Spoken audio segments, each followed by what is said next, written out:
السلام عليكم ورحمة الله وبركاته. إن الحمد لله نحمده ونستعينه ونستغفره ونؤمن به ونتوكل عليه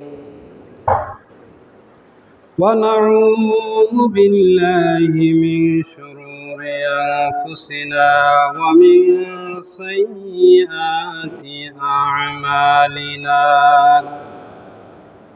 من يهد الله فلا مضل له ومن يضلله فلا هادي له.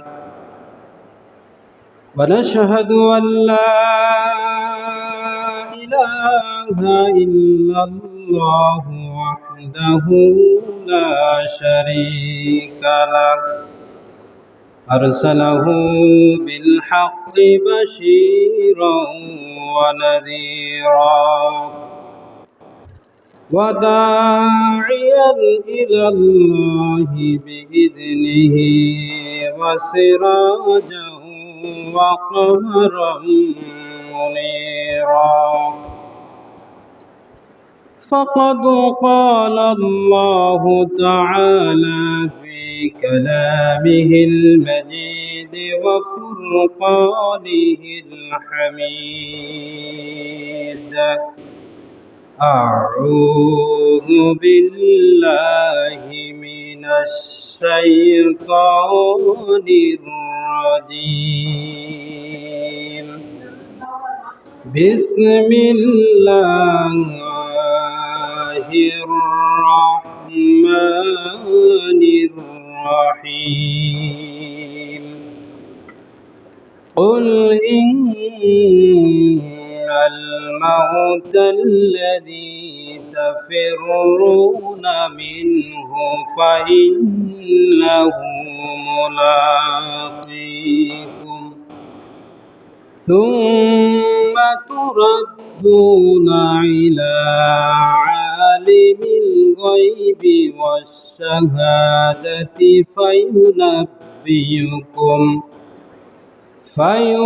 فينبئكم بما كنتم تعملون.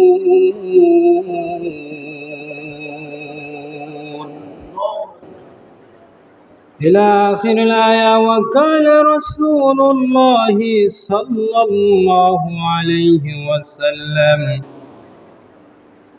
الدنيا دار الفناء، أو كما قال عليه الصلاة والسلام. إن الله وملائكته يصلون على النبي يا أيها الذين آمنوا صلوا عليه وسلموا تسليما. اللهم صل على سيدنا مولانا محمد وعلى آل سيدنا مولانا মোহাম্মদ। মাটির বাড়ি মাটির ঘর, মাটি হবে বিছানা। মাটির বাড়ি মাটির ঘর, মাটি হবে বিছানা। 3.5 হাত জায়গা হবে তোমার শেষ ভরসার ঠিকানা। আল্লাহুম্মা সাল্লি আলা সাইয়্যিদিনা মাওলানা মুহাম্মদ ওয়া আলা আলি সাইয়্যিদিনা মাওলানা মুহাম্মদ। বালাগাল উলা بكماله كشف الدجى بجماله حسنت جميع خصاله صلوا عليه وآله মুআজ্জাজ মুহতারাম হযরত মুসাল্লিন ইকরাম, মহান রব্বুল আলামিনের দরবারে শুকর এবং সুজুদ পেশ করছি। যেই মহান রব্বুল আলামিন আপনাকে এবং আমাকে দীর্ঘ এক সপ্তাহ পর পুনরায় সালাতুল জুমা নামাজ আদায় করার জন্য নামাজ আদায় করার জন্য আমরা নির্দিষ্ট টাইমে আজান দেওয়ার সাথে সাথে আল্লাহ রব্বুল আলামিনের ডাকে সাড়া দিয়ে যথাসময়ে উপস্থিত হতে পেরেছি। এই জন্য সেই মহান মাবুদের দরবারে প্রাণ খুলে সমস্বরে হৃদয় খুলে বলছি আলহামদুলিল্লাহ। দুরূদ পড়ছি সেই বিশ্ব মানবতার মুক্তির দূত সরায়ে কায়নাত ইমামুল আম্বিয়া সৈয়দুল বাশার দো জাহানের বাদশাহ প্যারা নবী জনাবে মুহাম্মদুর রাসূলুল্লাহ সাল্লাল্লাহু আলাইহি ওয়াসাল্লামের প্রতি বলছি সাল্লাল্লাহু আলাইহি ওয়াসাল্লাম। সম্মানিত উপস্থিতি, আমরা এমনই এক মুহূর্তে, এমনই এক সময় আমরা আল্লাহ রাব্বুল আলামিনের ডাকে সাড়া দিয়ে উপস্থিত হতে পেরেছি, যেই সময়ে অসংখ্য মানুষ শুধু পৃথিবীতে নয়, এই বাংলাদেশের আনাচে কানাচে বিভিন্ন ক্লিনিকে, হসপিটালে তারা বিভিন্ন সমস্যায় জর্জরিত হইয়া কাতরাচ্ছে এবং এই মৃত্যুর হাত থেকে বাঁচার জন্য কত না আহাজারি চেষ্টা করছে। এখানে দৌড়দৌড়ি, সেখানে দৌড়দৌড়ি, প্রেশানি। শুধু যে অসুস্থ সে শুধু প্রেশানি নয়, যারা তার আত্মীয় স্বজন তারাও তার চেয়ে বেশি প্রেশানির মধ্যে আছে তাকে বাঁচানোর জন্য, ঠিক কিনা বলুন? শুধু তাই নয়, যারা হাসপাতালে আসে কাতরাচ্ছে তারাও নয়। এই সময়ে শুধু পৃথিবীতে নয়, বাংলাদেশের বিভিন্ন জায়গায় অসংখ্য মানুষ যারা অ্যাক্সিডেন্ট করেছে, অসুস্থ হয়ে পড়েছে, হঠাৎ মসজিদে আসবে কিন্তু আসার আর সময় হয়নি, সামান্য একটু পেটে ব্যথা, একটু মাথা ঘুরানো, মিনি স্ট্রোক, দেখা যায় আসার কথা মসজিদে কিন্তু সে রওনা দিয়েছে হসপিটালের দিকে বাঁচার জন্য, ঠিক কিনা বলুন? কিন্তু সেই সমস্ত বিপদ আপদ থেকে আল্লাহ রাব্বুল আলামিন এখন পর্যন্ত আমাদেরকে সুন্দর রেখেছেন, সুস্থ রেখেছেন। এই জন্য শুকরিয়া আদায় করার দরকার আছে কি নাই ভাইরা আমার? এই জন্য দুনিয়ার পিছনে ছুটে লাভ নাই। কোন সময় যে হাজির হবে মালাকুল মওয়াত সেই গ্যারান্টিও নাই। সুতরাং দুনিয়ার বালাখানার প্রতি মায়ায় পড়ে যদি আমরা আল্লাহকে ভুলে যাই, আমরা কিন্তু পালাতে পারবো না। আমরা সৃষ্টি হয়েছে এই মাটির থেকে, আমাদের শেষ ঠিকানা কিন্তু এই মাটির ঘর, ঠিক কিনা? আল্লাহ রাব্বুল আলামিন পবিত্র কালামের মধ্যে ঘোষণা করেন, মিনহা খালাকনাকুম ওয়া ফিহা নুঈদুকুম ওয়া মিনহা নুখরিজুকুম তারাতান উখরা। আল্লাহ বলছেন, ও মানব, তুমি তোমার নিজের দিকে একটু চেয়ে দেখো, চিন্তা করে দেখো, নিজের দিকে তাকাও, তুমি কি ছিলে, সেখান থেকে তুমি কি অবস্থায় আছো। কিন্তু মনে রেখো, তোমার শেষ পরিণতি কিন্তু ওই মাটির জায়গায়, ঘরে তোমাকে যেতে হবে। আল্লাহ রাব্বুল আলামিন ঘোষণা করছেন, মিনহা খালাকনাকুম, এই মাটি তোমাকে সৃষ্টি করেছি, ওয়া মিনহা নুঈদুকুম, আর এই মাটির ঘরে তোমাকে ফিরে যেতে হবে। আর জেনে রাখো, তোমাদের পার্মানেন্ট ঠিকানা যেখানে তোমরা বসবাস করবে, যেখানে কোনো মৃত্যু নেই, যেখানে শুধু আরাম আর আরাম, যারা জান্নাতি হবে আর যারা জাহান্নামী হবে, শুধু সাদের ব্যারাম এবং অশান্তি, ওই জায়গায় কিন্তু তোমাদেরকে ফিরে যেতে হবে, ঠিক কিনা বলো ভাইরা আমার? এই জন্য আমরা এই মৃত্যুর হাত থেকে কেউ আমরা পালাতে পারবো না, বাঁচতে পারবো না। হঠাৎ আজরাইল আপনার অজান্তে এসে আপনাকে সাক্ষাৎ দিবে।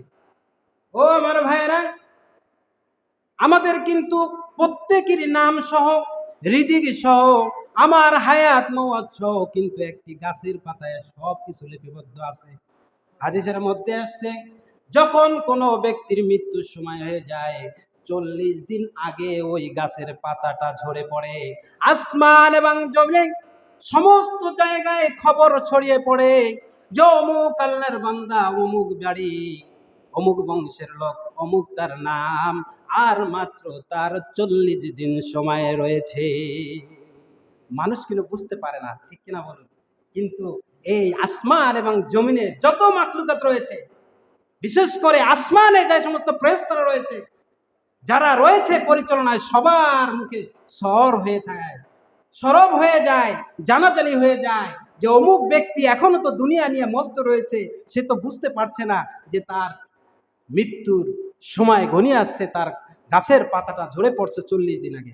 ও আমার ভাইরা, শুধু তাই নয়, এইরকম করতে করতে 40 দিন আগে যখন ঝরে পড়ে, মালাকুল মওত তাকে প্রতি মুহূর্তে তাকে স্মরণ করিয়ে দেয়, তার কাছে এসে সাক্ষাৎ করে, তোমার বেশি আর সাকার জায়গা হবে না, তোমার বেশি আর সময় নাই, তোমাকে মৃত্যুর স্বাদ গ্রহণ করতে হবে। ভাইরা আমার, 40 দিন আগে যখন গাছের পাতাটা ঝরে পড়ে যায়, দেখবেন মানুষের মধ্যে পরিবর্তন সৃষ্টি হয়ে যায়।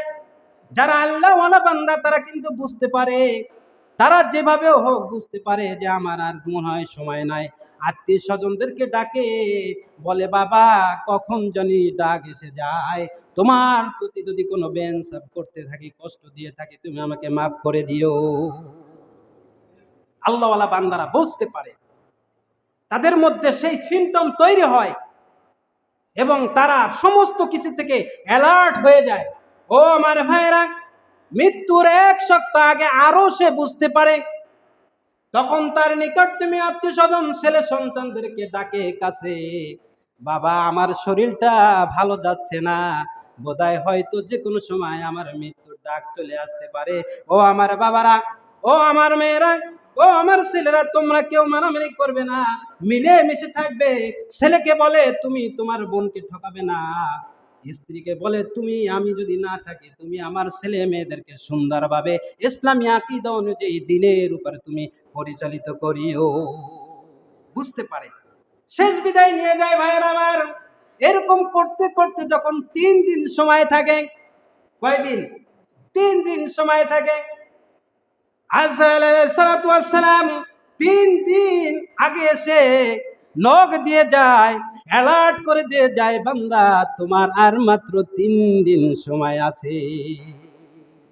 3 দিন যখন সময় হয়ে যায়, একদম মৃত্যুর সময়, এবং সে বুঝতেই পারে যে কোনো সময় যাব, তখন আল্লাহওয়ালা ব্যক্তিরা যাদের ঈমানের উপরে মৃত্যু হবে, তারা সবসময় জিকিরের উপরে থাকে, কোরআন তেলাওয়াতের উপরে থাকে।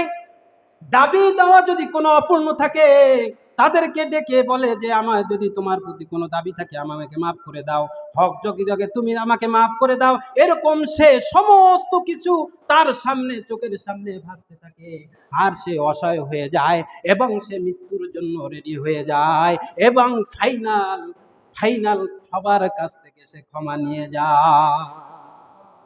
দেখা যায় এরকম করতে করতে 3 দিন আগে যখন অ্যালার্ট দিয়ে যায়, হঠাৎ দেখে যে কি আল্লাহওয়ালা ব্যক্তিরা, মনে হয় এরকম হয়েই থাকে যে নামাজরত অবস্থায় মৃত্যুর স্বাদ পেলা গ্রহণ করেছে, কেউ কোরআন তেলাওয়াত অবস্থায়, কেউ তাহাজ্জুদ অবস্থায়, আমার ভাইরা, কেউ সবাই ম্যাক্সিমাম ভালো কাজ অবস্থায় মাওয়াতের স্বাদ গ্রহণ করে।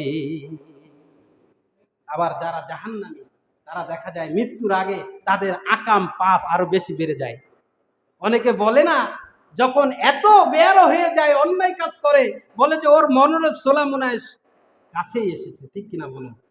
ও যে এত বেয়ারা বাড়ছে, এত অন্যায় কাজ করছে, কাউকে মানছে না, শুনছে না, যা ইচ্ছা মুখ থেকে গালাগালি করে, বদদোয়া নিয়ে যায়, অসম্মান নিয়ে যায়, আর দুনিয়া থেকে সে অসম্মানিত হয়ে যায়। আর আখিরাতে কিন্তু মরার পরেও কিন্তু সে সিজ্জিন নামক জায়গায় সে তার স্থান হবে, আর ফাইনাল বিচারের আগে সেখান থেকে সে জাহান্নামের, মিনি জাহান্নামের যে স্বাদ, সে ভোগ করতেই থাকবে। ভাইরা আমার, এই জন্য আমাদের কিন্তু এই মৃত্যুর স্বাদ গ্রহণ করতে হবে। ও আমার ভাইয়েরা, দিনের পরে যেরকম রাত আসে, রাতের পরে যেরকম দিন, সকালের পরে যেরকম সন্ধ্যা আসে, ও আমার ভাইরা সেরকম করে মৃত্যুর স্বাদও একদিন আমাদেরকে গ্রহণ করতে হবে, এর মধ্যে কোনো সন্দেহ সংশয় নাই। আছে দিনের পরে যেরকম রাত্র সত্য, ঠিক তদ্রূপ মানুষের মৃত্যু সেরকম সত্য, যে কোনো সময় আসতে পারে। ও আমার ভাইরা, এই জন্য আল্লাহ রাব্বুল আলামিন সূরাতুল আল ইমরানের 185 নম্বর আয়াতে আল্লাহ ঘোষণা করেন, আল্লাহ বলেন, কুল্লু নাফসিন যায়িকাতুল মাউত। আল্লাহ বলছেন যে প্রত্যেক মানুষকে মৃত্যুর স্বাদ গ্রহণ করতে হবে। Every soul shall have taste of death. প্রত্যেক মানুষকে, প্রাণী যে, তাকে মৃত্যুর স্বাদ গ্রহণ করতে হবে। এই মৃত্যুর হাত থেকে কেউ বাঁচতে পারবে না। আল্লাহ রাব্বুল আলামিন পরের আয়াতে ঘোষণা করেন, ওয়া ইন্নামা তুওয়াফাউনা উজুরাকুম ইলা উজুরাকুম ইয়াউমাল কিয়ামাতি ফামান যুহজিহা আনিন নারি ওয়া উদখিলাল জান্নাতি ফাকাদ ফাজ ওয়া মাল হায়াতুদ দুনিয়া ইল্লা মাতাউল গুরুর। আল্লাহ কি বলছেন যে প্রত্যেক মানুষকে মৃত্যুর স্বাদ গ্রহণ করতে হবে। আর ওয়াইন্নামা তুওয়াফাউনা উজুরাকুম ইয়াউমাল কিয়ামাতি, আল্লাহ বলছেন কিয়ামতের দিন তোমাদের প্রত্যেকটি কর্মের হিসাব তোমরা পাবা, যা যা তোমরা পাবা, তোমাদের ফল দেওয়া হবে, অ্যাওয়ার্ড এবং রিওয়ার্ড তোমাদেরকে দেওয়া হবে। তোমরা কি আমল করেছো তার যা যা তোমাদেরকে দেওয়া হবে। ওয়াইন্নামা তুওয়াফাউনা, ইন্নামা নিশ্চয় নিশ্চয়, তুওয়াফাউনা উজুরাকুম, আজরুন মানে প্রতিদান, রিওয়ার্ড, সওয়াব, যাজা, পুণ্য, ফল, যেরকম আমরা যেটা বুঝি। কিন্তু আল্লাহ রাব্বুল আলামিন এই আয়াতের মধ্যে, পরের আয়াতের মধ্যে বুঝিয়ে দিয়েছেন, ও আমার বান্দারা, পৃথিবীতে কারা সফল? যারা 10টা বাড়ি আছে, গাড়ি আছে, ধন দৌলত আছে, সাম্রাজ্য আছে, শক্তি আছে, ভালো বংশের লোক, কাল কিয়ামতের ময়দানে কি কিন্তু সে বড় সফল নয়। কিন্তু আল্লাহ রাব্বুল আলামিন আয়াতের মধ্যে ঘোষণা দিয়েছেন কে সবচাইতে বড় সফল। ফামান যুহজিহা আনিন নার, যে ব্যক্তি এই জাহান্নামের আগুন থেকে নিজেকে বাঁচাতে পেরেছে। কোথা থেকে? জাহান্নামের আগুন থেকে। জাহান্নাম থেকে নিজেকে বাঁচিয়ে পারছে। ও দুখিলাল জান্নাত, এবং দুনিয়ায় কর্মের বিনিময়ে, আমলের বিনিময়ে যে জান্নাতে প্রবেশ করেছে। আল্লাহ রাব্বুল আলামিন বলছেন, ফামান যুহজিহা আনিন নারি ওয়া উদখিলাল জান্নাতা ফাকাদ ফাজ। আল্লাহ এখানে বলছেন যারা এই জাহান্নামের আগুন থেকে যারা নিজেদেরকে বাঁচাতে পেরেছে আর জান্নাতে দিতে পেরেছে, তারাই হচ্ছে বড় সফল। ফাকাদ ফাজ, কি বলছেন? ফাকাদ ফাজ, সেই বড় সফল। তাহলে বোঝা গেল দুনিয়ার যে সফলতা, এরা আমার আসল সফলতা নয়। আসল সফলতা হচ্ছে ওই জাহান্নাম থেকে যদি আমি আমাকে নিজেকে বাঁচাতে পারি। ঠিক কিনা ভাইরা আমার? এই জন্য সব সময় প্রস্তুতি থাকতে হবে। আমি কি করছি সব কিছু লেখা হচ্ছে, আমি কি করছি সব কিছু আল্লাহ দেখছে, আমি কি করছি সব কিছু লিপিবদ্ধ হচ্ছে, রেকর্ড হচ্ছে, সব কিছুর সাক্ষ্য প্রমাণ আছে। আর কাল কিয়ামতের ময়দানে আমার এই রিওয়ার্ড এবং অ্যাওয়ার্ড, পানিশমেন্ট আমাকে ভোগ করতে হবে। ভাইরা আমার, আল্লাহ রাব্বুল আলামিন পরের আয়াতের মধ্যে আয়াতের ঘোষণা করেছেন যে তোমরা দুনিয়া নিয়ে বড় মাতুব্বরি করো, দুনিয়াকে মস্ত বড় মনে করো, দুনিয়াই হচ্ছে সবকিছু। কিন্তু আল্লাহ বলছেন, আমাল হায়াতুদ দুনিয়া ইল্লা মাতাউল গুরুর। দুনিয়ার জীবন ভ্রান্ত মোহ ছাড়া আর কিছুই নেই। এটা স্থায়িত্ব না, এটা ক্ষণস্থায়ী, এটা সমস্থায়ী জায়গা। এটা হচ্ছে মুসাফির খানা, এটা হচ্ছে সরাই খানা। আসছি ফাইনাল জায়গায়, ডেস্টিনেশনে, ফাইনাল ডেস্টিনেশনে আমাদেরকে পৌঁছতে হবে ভাইরা আমার। সুতরাং আল্লাহ বলছেন তোমরা দুনিয়ার প্রেমে পড়ে আমাকে ভুলে যেও না। তোমাদের যে মেইন ডিউটিস এন্ড রেসপন্সিবিলিটিস, তোমাদের মেইন ডিউটিস এন্ড রেসপন্সিবিলিটিস তোমরা ভুলে যেও না। সেটাকে সামনে রেখে তোমাদের জীবন তোমরা পালন করো। আমার ভাইয়েরা, এই জন্য বলা হয়ে থাকে কুল্লু কবর কুল্লু নাসেন মাউতু কাসেন কুল্লু নাসেন সারেবুন কুল্লু মাউতেন কাস কুল্লু মাউতেন কাস কুল্লু নাসেন কুল্লু কাসেন কবরু মাউদাকেন কবরু বাইতেন দাখিলুন মাউতু কাসেন কুল্লু নাসেন সারেবুন কবরু বাইতিন কুল্লু নাসেন দাখিলুন। কবি বলছেন যে তোমাদের মৃত্যুর নামক স্বাদ তোমাদের পেয়ালা ভোগ করতে হবে, আর জেনে রাখো ওই কবর নামক দরজা দিয়ে তোমাদেরকে কবরে প্রকাশ করতে হবে, আল্লাহর কাছে তোমাদের ধরা দিতে হবে। মাউতু কাসেন কুল্লু নাসেন সারিবুন, মৃত্যুর স্বাদ প্রত্যেকের গ্রহণ করতে হবে। আর কবরু বাইতেন, ওই কবর নামক যে ঘর, এখানে তোমাকে যেতে হবে, এই দরজা দিয়ে তোমাকে প্রবেশ করতে হবে, এখান থেকে তুমি পালাতে পারবে না। পালাতে পারবো ভাইয়েরা আমার? পালাতে পারার জায়গা আছে, সাহস আছে কেউ? ও আমার ভাইয়েরা, এই পৃথিবীতে কত আস্তিক নাস্তিক আছে। যারা নাস্তিক, যারা মনে করে যে এই পৃথিবীতে শেষ, এরপরে আর কিছু নেই, এবং যারা মনে করে আল্লাহ বলতে কিছু নেই, বলি নাউজুবিল্লাহ, আল্লাহ বলতে কিছু নেই, এবং তারা ঘোষণা করে দেয়ার ইজ নো গড, আল্লাহ বলতে কিছু নেই, এমনি এমনি সবকিছু হয়েছে, এমনি এমনি সবকিছু ধ্বংস হয়ে যাবে, ধ্বংস হওয়ার সাথে সাথে সবকিছু শেষ, আর ওঠা লাগবে না আল্লাহর দরবারে, হিসাব দেওয়া লাগবে না। তারা কি মনে করে যে দেয়ার ইজ নো গড, নাউজুবিল্লাহ মিনাল, আল্লাহ বলতে কিছু নেই।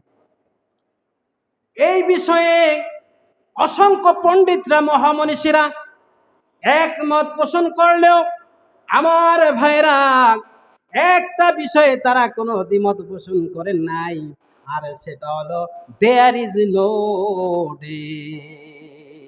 কি?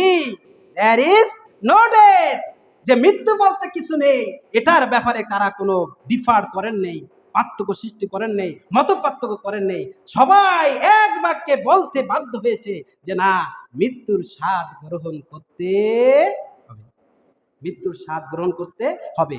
সমস্ত অন্য বিষয়ে আল্লাহ সম্পর্কে তাদের ভ্রান্ত ধারণা যে আল্লাহ বলতে কিছু নেই, এটা তাদের মতপার্থক্য আছে, কিন্তু মৃত্যুর সম্পর্কে তাদের কোনো মতপার্থক্য নেই। কুল্লু নাফসিন যায়কাতুল মাউত, স্বাদ গ্রহণ করতেই হবে জন্মেছি যখন। ও আমার ভাইয়েরা, এই জন্য এই মৃত্যুর হাত থেকে যদি আমরা পালাতে চাই, আমরা কি পালাতে পারবো? সম্ভব। সব রোগের ঔষধ তৈরি হয়েছে, কিন্তু মৃত্যু নামক রোগের উত্তম ঔষধ কেউ তৈরি করতে পারে নাই। সব রোগের রেমিডিস রয়েছে, সমস্ত ডিজিজের রেমিডিস রয়েছে, প্রতিষেধক রয়েছে, যার খেলে তার পরিত্রাণ পাওয়া যেতে পারে, কিন্তু একটা রোগের ঔষধ পৃথিবীর আজ কেউ পর্যন্ত কেউ আবিষ্কার করতে পারে নাই। মৃত্যুর হাত থেকে বাঁচার জন্য কোনো ঔষধ আজ পর্যন্ত তৈরি হয় না। ঠিক কিনা বলুন? পারেন? পারেন বাঁচতে? পারেন না, চেষ্টা করলে সম্ভব নাই, ঔষধ যতই খান সম্ভব নাই, যদি আপনার মৃত্যুর সময় এসে যায়। ভাইয়েরা আমার, এই জন্য এই মৃত্যুর হাত থেকে আমরা কেউ পালাতেও পারবো না, বাঁচতেও পারবো না, যতই চেষ্টা করি। ঠিক কিনা বলুন? যে কোনো সময় আজরাইল এসে হাজির হবে, আর তখন আমি আজরাইলের কাছে বলবো, মালাকাল মাউত, আমাকে 1 মিনিট সময় দাও, আমি মার সাথে একটু বিদায় নিয়ে আসি, আমার প্রিয়তমা বিবির কাছে একটু বিদায় নিয়ে আসি। সময় দেবে কি দিবে? দিবে? আজরাইল দিবে? আল্লাহ রাব্বুল আলামিন বলছেন না না, কখনো সময় দেওয়া হবে না। আল্লাহ রাব্বুল আলামিন তারও কোট করেছেন। আল্লাহ রাব্বুল আলামিন ঘোষণা করেছেন লিকুল্লি উম্মাতিন আজাল, প্রত্যেক মানুষের একটা নির্দিষ্ট সময় রয়েছে। ফাইদা জালুহুম লা ইস্তাখিরুনা সাআতাও ওয়া লা ইস্তাকদিমুন। আল্লাহ বলছেন যখন তোমার মৃত্যুর সময় এসে যাবে, আজরাইল হাজির হয়ে যাবে, আর অনেক তাল বাহানা করবা, কোনো তাল বাহানা চলবে না। 1 মিনিট আগেও না, 1 মিনিট পরেও না, সঙ্গে সঙ্গে তোমার জান কবজ করা হবে, আর তোমাকে 1 কদম সামনেও আগাতে দেওয়া হবে না। পারবো? যেই আজরাইল একটু পিছনে আইসে, একটু দৌড় দিয়ে যদি পালানো যায় কিনা? পারবো? সম্ভব? সম্ভব? কোথায় যাবেন? সব সীমানা তো আল্লাহর আয়ত্তে। সব সীমানা কার হাতে? কন্ট্রোল কার হাতে? এই আসমান এবং জমিন কার? আল্লাহ রাব্বুল আলামিন ঘোষণা করছেন, ওয়ালিল্লাহি মুলকুস সামাওয়াতি ওয়াল আরদ, আসমান এবং জমিনের মালিকানা কার, বাউন্ডারি কার হাতে। যেদিকে যাবেন কোথা থেকে পালাতে পারবেন না, জমিন থেকেও পালাতে পারবেন না, আসমান থেকে তো প্রশ্নই আসে না। যেখানে যান না কেন আজরাইল আপনার সামনে হাজির হবে, আর যখন সময় হয়ে যাবে 1 মিনিটও অপেক্ষা করা হবে না। আল্লাহ রাব্বুল আলামিন এই কথা পবিত্র কোরআনুল কারীমের মধ্যে উল্লেখ করেছেন। আল্লাহ রাব্বুল আলামিন পবিত্র কোরআনের মাধ্যমে ঘোষণা করেন, কুল ইন্নাল মাউতাল্লাযী তাফিররুনা মিনহু ফাইন্নাহু মুলাকীকুম। হে রাসূল, আপনি বলে দিন আপনার বিশ্ববাসীর কাছে, যারা এই মৃত্যুর হাত থেকে বাঁচতে চায়, পালাতে চায়, কখনো কোশ্চিনকালেও তারা এই মৃত্যুর হাত থেকে পালাতে পারবে না। আপনি তাদেরকে ডিক্লার দিয়ে দিন, বলে দিন, ফাইন্নাহু মুলাকীকুম, অবশ্যই সাক্ষাৎ হবে, মালাকুল মউত আসবে, হাজির হবে, আর এক সময় সেকেন্ডও দিবে না। আমরা পালাতে চাই, কিন্তু পালাতে পারবো? ও আমার ভাইরা, আমরা মৃত্যুর হাত থেকে আমরা পালাতে চাই, শত চেষ্টা করলে যদি হায়াত না থাকে আর আপনার সময় শেষ হয়ে যায়, শত চেষ্টা করলেও মৃত্যুর হাত থেকে পালাতে পারবো না। আল্লাহ রাব্বুল আলামিন কি বলছেন? ফাইন্না মুলাকীকুম, নিশ্চয় ফাইন্নাহু মুলাকীকুম, তোমাদের এই মৃত্যুর স্বাদ গ্রহণ করতে হবে।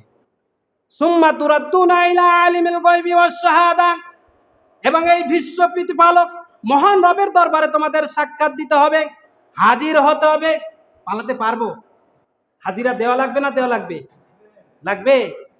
আল্লাহর সাথে প্রতিটি কর্মের হিসাব দেওয়া লাগবে। তাহলে একটু সোজা হই। ওয়াজ তো অনেক শুনি, নসিহত তো অনেক শুনি, কিন্তু পরিবর্তন হয় না ভাইয়ের আমার। নামাজের সংখ্যা বাড়ে না। এই যে গতকালকে দেখা যায় নামাজ পড়ছি, দেখা যায় একজন দুইজন, একজন ইমাম সাহেব অপেক্ষা করে একজন মুসাল্লি আসবে জোহরের নামাজে, আসরের নামাজে, অথচ আমার পাড়া প্রতিবেশীর মহল্লার মধ্যে অসংখ্য ভাইয়েরা বসে আছে, গল্প করছে, দোকানদারের কাছে দোকানদারের সামনে বসে সময় নষ্ট করছে, অথচ সেখান বসে তাকে ডাকা হচ্ছে, হাইয়া আলাস সালাহ, আসো কল্যাণের দিকে, আসো সফলতার দিকে, কিন্তু সে সেটা শুনতেছে না, দুনিয়ার কাজে মত্ত হইয়া দোকানের সামনে বসে আছে। শুধু শুধু বেহুদা অনর্থক সময় নষ্ট হচ্ছে, কোনো ফায়দা নেই যে সময় কাটাতে। অথচ মসজিদে এসে 5 মিনিট সময় ব্যয় করে একটু নামাজ পড়বে, সেই সময় তার হয় না। আল্লাহর কাছে কি জবাব দিব বলেন? জবাব দিব তো একটা অ্যাপ্রোপ্রিয়েট কস্ট লাগবে, তারপরে তো আল্লাহ মাফ করবে, ঠিক কিনা? আল্লাহর কাছে তাহলে আমরা কি জবাব দিব যে আমি কেন আসলাম না, দোকানের সামনে আমি বসে থাকলাম, আমি ঘোরাঘুরি করলাম, আমি নানা অজুহাত থেকে ভালো লাগে না এই বলে ঘরে বসে থাকলাম।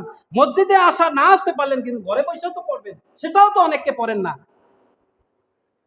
শিক্ষক যদি ধরে আর ছাত্র যদি যথাযথ উত্তর দিতে পারে আর মনে করে সত্য, তাহলে কিন্তু কিছুটা হলে তাকে পার্ডন করে, ক্ষমা করে, সিম্পিতি তৈরি হয়। কিন্তু উত্তরই যদি সঠিক না হয় আর যদি বোঝা যায় যে এর মধ্যে ছলচাতুরি প্রতারণা আছে, তাহলে মাফ হবে? ও আমার ভাইরা, কাল কিয়ামতের ময়দানে আমার মা বোনেরা শুনে রাখুন, মা আসিয়া রাদিয়াল্লাহু তাআলা আনহা, তার স্বামী ছিল ফেরাউন। কি ছিল? ফেরাউন। আমার মা বোনেরা যখন আল্লাহ জিজ্ঞাসা করবেন তো তুমি কেন নামাজ পড়োনি, তারা বলবে আমার স্বামী আমাকে সব সময় প্যারা দিত, কষ্ট দিত, তার ভয়ে সব সময় আমি ব্যস্ত থাকতাম। ঠিকঠাক তোমায় যদি আমি তার সবকিছু আঞ্জাম না দিতাম, তাহলে আমাকে সে মারধর করত, আর সেই ভয়ে আমি নামাজ পড়তে পারি নাই। আল্লাহ রাব্বুল আলামিন বলবেন, ও আমার বান্দি, তুমি মিথ্যা কথা বলেছো, শোকান শোকান, তুমি কি শোনো নাই মা আসিয়া রাদিয়াল্লাহু তাআলা আনহার কথা? তোমার স্বামী কি ফিরআউনের চাইতে বড় অত্যাচারী ছিল? না, কখনো ছিল না। এমন ভাবে নির্যাতন করা হয়েছে, ফিরআউন এমন ভাবে নির্যাতন করেছে, মা আসিয়া রাদিয়াল্লাহু তাআলা আনহাকে 2 হাত 2 দিকে দিয়ে 2 গাছের সাথে পেরেক মেরা হয়েছে, শুধু ঈমান আনার কারণে, আল্লাহকে ভালোবাসার কারণে, বিশ্বাস করার কারণে। এবং তার পা মরুভূমির সাথে 2 পা গেঁথে দেওয়া হয়েছে এবং অকথ্য ভাষায় নির্যাতন করা হয়েছে, ভাষায় প্রকাশ করা যায় না, এমন নির্যাতন করা হয়েছে।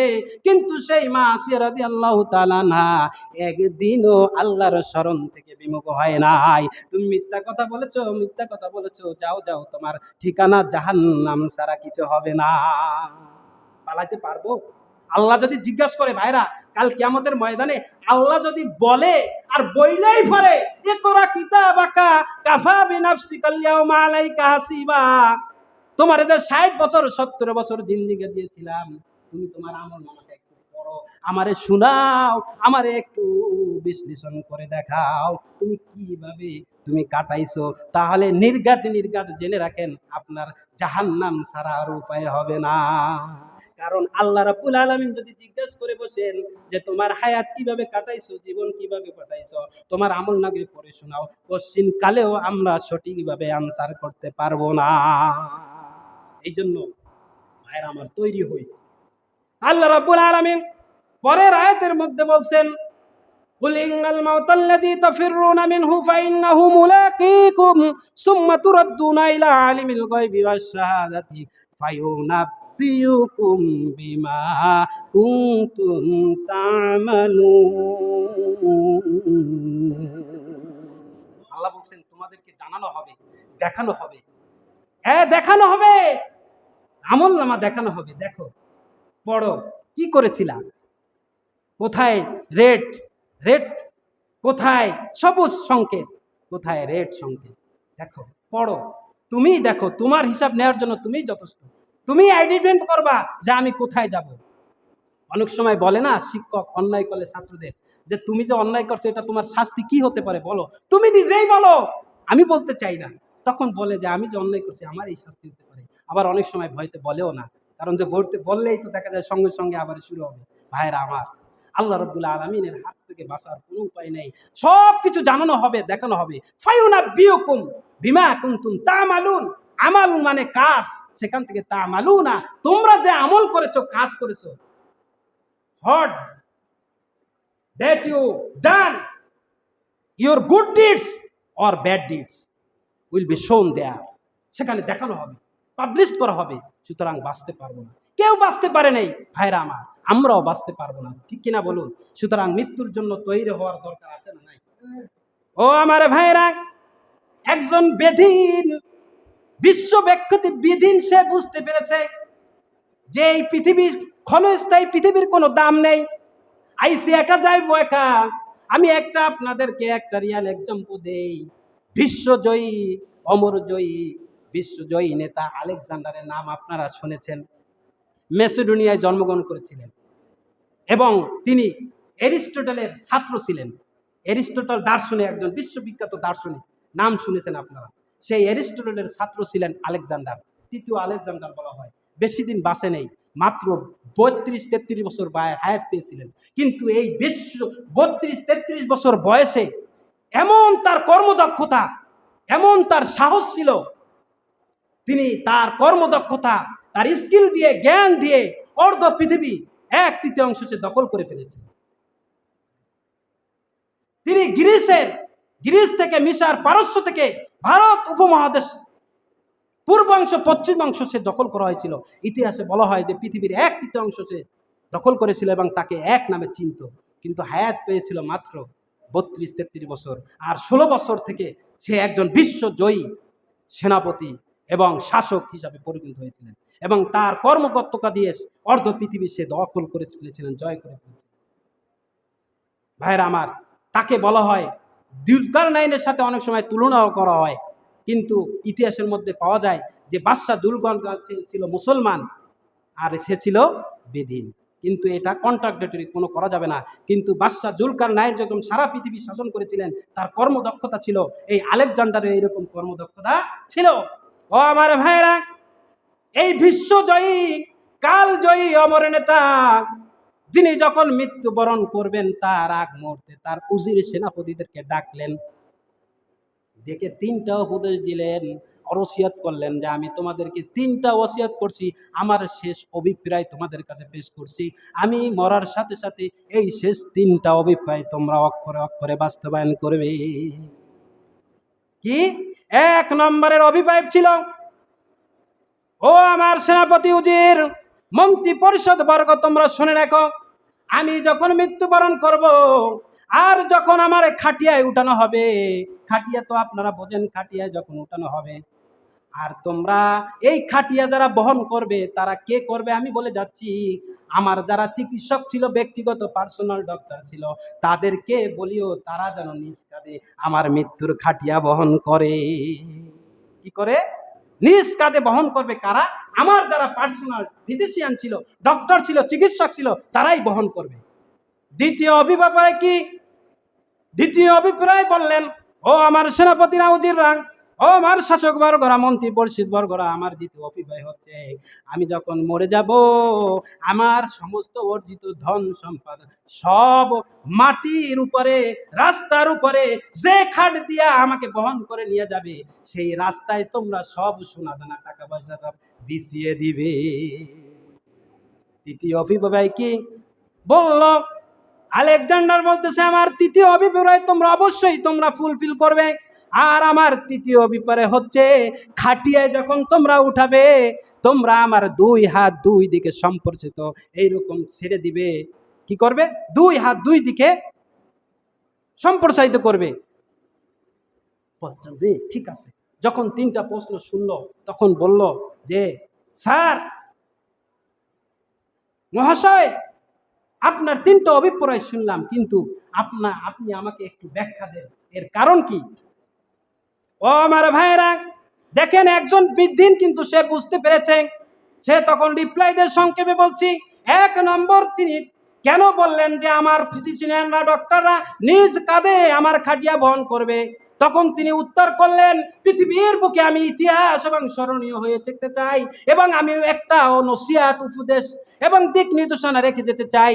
যারা আমাকে বাঁচাতে চাইছে, যারা আমাকে চিকিৎসা দিয়ে আমাকে মৃত্যুর হাত থেকে বাঁচানোর চেষ্টা করছে, শেষ পর্যন্ত তারা কিন্তু আমাকে মৃত্যুর হাত থেকে বাঁচতে পারে নাই, বরং তারাই নিজ কাঁধে বহন করে খাট আমাকে কবর পর্যন্ত তারা নিয়ে যেতে হয়েছে। যে চিকিৎসকরা তাকে বাঁচাবে, কিন্তু সেই চিকিৎসকরা তারা বাঁচাতে পারে নাই, কারণ মৃত্যু, হায়াত এবং মওতের ক্ষমতা কার হাতে?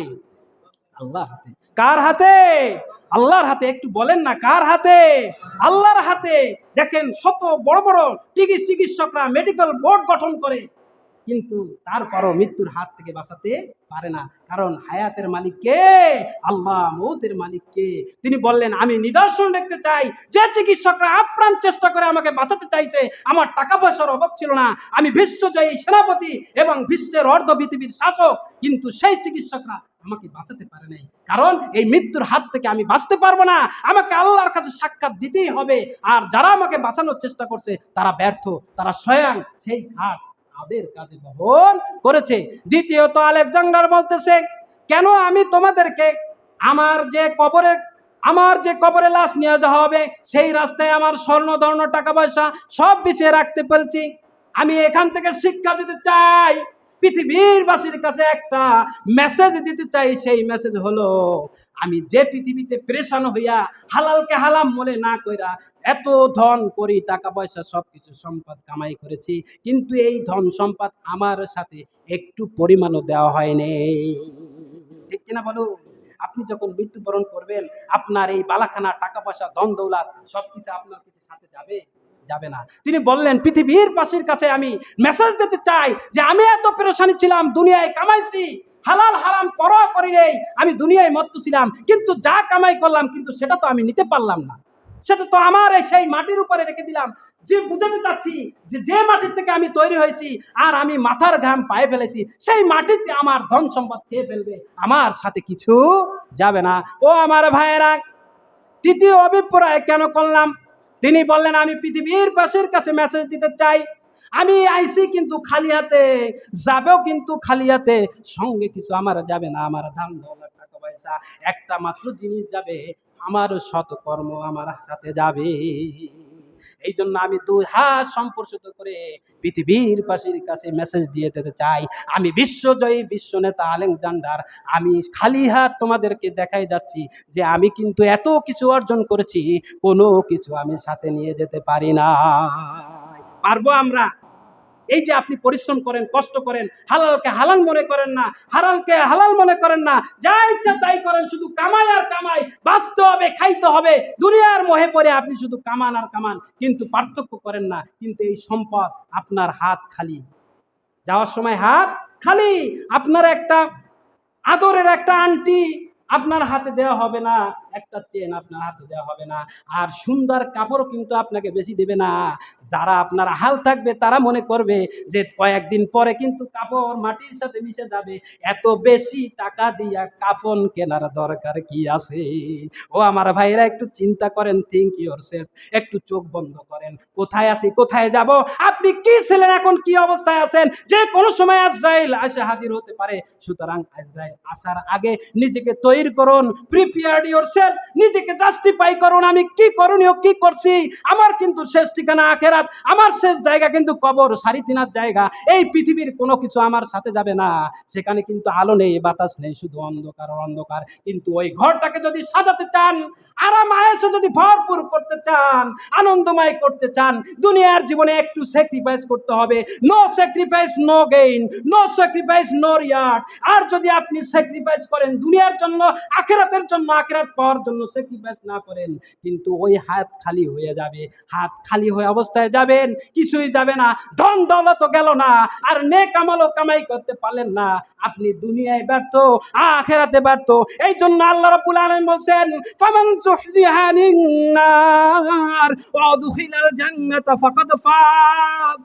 যারা এই জাহান্নাম থেকে তাদেরকে নিজেকে বাঁচাতে পেরেছে, আর জান্নাতে যারা যেতে পেরেছে, জেনে রাখো তারাই সবচেয়ে বড় সফল, তারাই সবচেয়ে বড় সফল। ঠিক কিনা বলুন? এই জন্য আসুন আমরা তৈরি হই, আজান দেওয়ার সঙ্গে সঙ্গে দুনিয়ার সমস্ত কাজ কর্ম ছেড়ে মসজিদে আসে হাজির হয়। তাহলে আপনার দুনিয়াও ঠিক থাকবে, আখিরাতও ঠিক থাকবে। দুনিয়ায় আপনার কল্যাণ দিয়ে ভরপুর হবে, আখিরাতে আপনার সালামা নাজা আপনি পাওয়া যাবেন। আসুন আমরা তৈরি হই। আমরা কোথায় যাব? মৃত্যুকে সবসময় সামনে রাখি, মৃত্যুর কথা স্মরণ রেখে আমাদের জীবন পরিচালনা করি। আপনার মন নরম হয়ে যাবে, দুনিয়ার প্রতি মায়া কমে যাবে, আখিরাতের আপনার শান্তি সালামায় ভরপুর হয়ে যাবে ইনশাআল্লাহ। ওয়া আখিরি দাওয়ানা আলহামদুলিল্লাহি রাব্বিল আলামিন। আসসালামু আলাইকুম ওয়া রাহমাতুল্লাহ।